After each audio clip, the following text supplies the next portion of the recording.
আসসালামু আলাইকুম। সবাই কেমন আছেন? আশা করি আল্লাহর রহমতে ভালো আছেন, আমরাও ভালো আছি। আজকে আবার একটু আসলাম, আমার বাসায় মেহমান, এই জন্য দুদিন আমি ভিডিও দিতেও পারি নাই, ব্যস্ততা এই জন্য।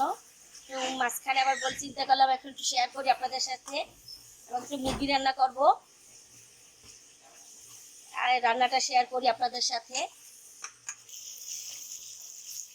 আচ্ছা, এখন মুরগি বসাইলাম, কি কি মশলা দিছি তা তো সবাই বুঝতেই পারে, তারপর আমি একটু বলে দিই। পেঁয়াজ দিছি, মরিচ গুঁড়া, হলুদের গুঁড়া, আদা বাটা, রসুন বাটা, জিরার গুঁড়া, এলাচ, 4-5টা দারুচিনি।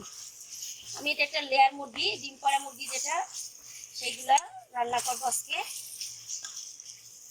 আবার একটু শেয়ার করি, নিজেদের রান্না বসার আগে সবজি রান্না করছি, সেটা আর দেখালাম না। আরও একটা ভাজি আছে, সেটাও দেখাইতে পারলাম না। মুরগিটা করি। কালকে থেকে ব্যস্ত ছিলাম, কালকে রুটি পিঠা হাঁসের মাংস করা হয়েছিল, এটা পারিনি আপনাদের দেখাতে, একটু পানি দিয়ে দিলাম।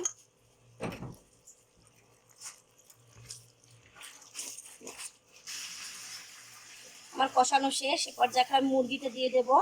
মাংসটা একটু শক্ত হয়, খেতে খুব ভালো হয়, কিন্তু ওলটে আসে আমার খুবই ভালো লাগে। মুরগিটা ডিম করা মুরগি তো, কষানো শেষ, এখন আমি মাংসটা দিয়ে দেই।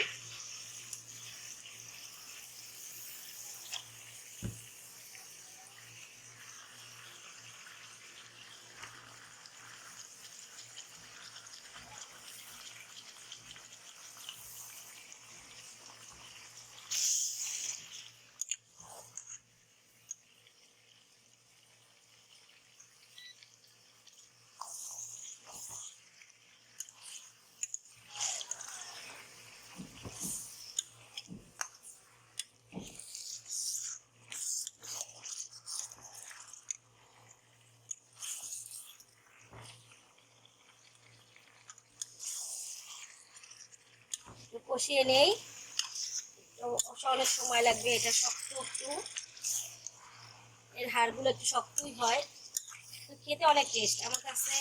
এই মুরগিটা আমার খেতে খুবই ভালো লাগে, ডিম পাড়া মুরগিগুলা তো, লেয়ার মুরগিগুলা, এর হাড়টার খেতে অনেক মজা। আমি নতুন আলু দেবো কয়টা এর ভিতরে।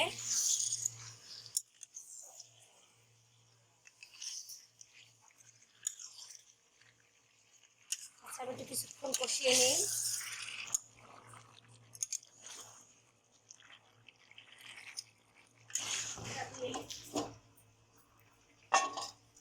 দর্শক, আমি মাংসের ভিতরে একটু আলু দেবো, আমি আলুটা একটু তৈরি ভেজে নেবো।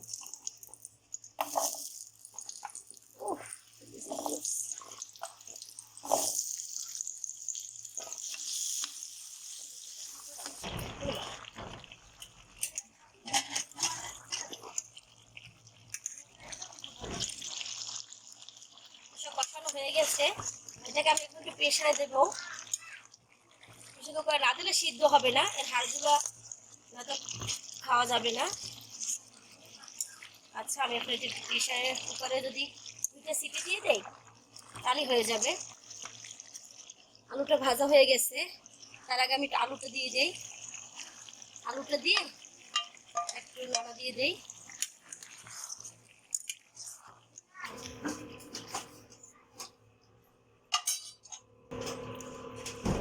দর্শক, আমি প্রেসারে বসিয়ে দিলাম। আমি একটু আগে কষিয়ে নিলে খেতে ভালো হয়, খুবই ভালো হয়। এটা অনেক সময় প্রেসারে কুকারে ডাইরেক্ট বসাই দেয়, সেটাও পারে, কিন্তু আমি একটু আগে একটু কষাই নিলাম। এখন 2টা সিটি দিলে, 2টা লাগুক 3টা লাগ দিলে হয়ে যাবে। আমি ঢাকনাটা দিয়ে দেব।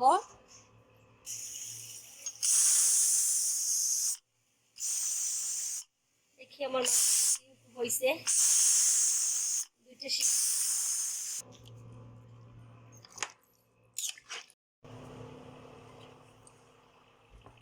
দর্শক, একদম হয়ে গেছে আমার মুরগি রান্নাটা। ঝোলটা একটু বেশি মনে হচ্ছে, জলটা এখন একটু টানাই নেব, তাহলে হয়ে যাবে। আমি উপর থেকে একটু টালা জিরের গুঁড়ো দিয়ে দিব।